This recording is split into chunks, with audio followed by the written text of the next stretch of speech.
కేసీఆర్ గారు దేవుడు, కేసీఆర్ గారు దేవుడు. కానీ కేసీఆర్ గారి చుట్టూ కొన్ని దయ్యాలున్నాయి. వాళ్ళ వల్ల చాలా నష్టం జరుగుతున్నది. పార్టీలో ఉండేటటువంటి నేను కేసీఆర్ గారి కూతుర్ని అంతరంగికంగా నేను రాసినటువంటి లేఖనే బయటికి వచ్చిందంటే మరి ఇతర సామాన్యుల సంగతి, ఇతరుల పరిస్థితి ఏంటి పార్టీలో అన్నది ఇవాళ చర్చ జరగాల్సినటువంటి అవసరం ఉన్నది. దానికోసమే ఇవాళ నేను మీతో మాట్లాడుతూ ఉన్నా తప్పితే రెగ్యులర్గా నేను ఇచ్చిన ఫీడ్బ్యాక్ అందులో స్పెషల్ ఏం లేదు. ఏ మీటింగ్ అయినా ఏదైనా కూడా నేను సార్కి ఇస్తానే ఉంటాను. కానీ ఈసారి ప్రత్యేకించి బయటికి రావడం అన్నది నేను బాధాకరంగానే ఉన్నది. అయితే ఈ లేఖ ఈ విషయం అంతా చూసుకొని కాంగ్రెస్ బీజేపీ పార్టీలు బాగా సంబరపడుతున్నట్టున్నాయి.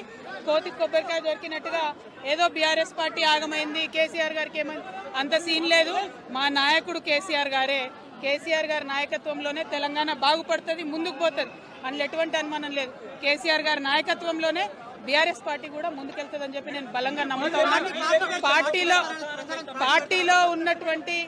పార్టీలో ఉన్నటువంటి చిన్న చిన్న లోపాలను డిస్కస్ చేసుకొని సవరించుకొని కోట్లను పక్కకు జరుపుకుంటూ ముందుకు పోతే పార్టీ 10 కాలాల పాటు చల్లగుంటుంది అనేటటువంటి నా భావన.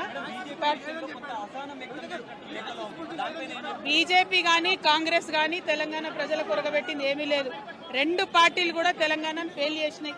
ఆ 2 పార్టీలకు కూడా ఆల్టర్నేటివ్ కేసీఆర్ గారి నాయకత్వమే. ఆ కేసీఆర్ గారి నాయకత్వంలోనే తెలంగాణ ముందుకు పోతుందని చెప్పి నేను బలంగా నమ్ముతా ఉన్నాను. Thank you. జై తెలంగాణ, జై కేసీఆర్.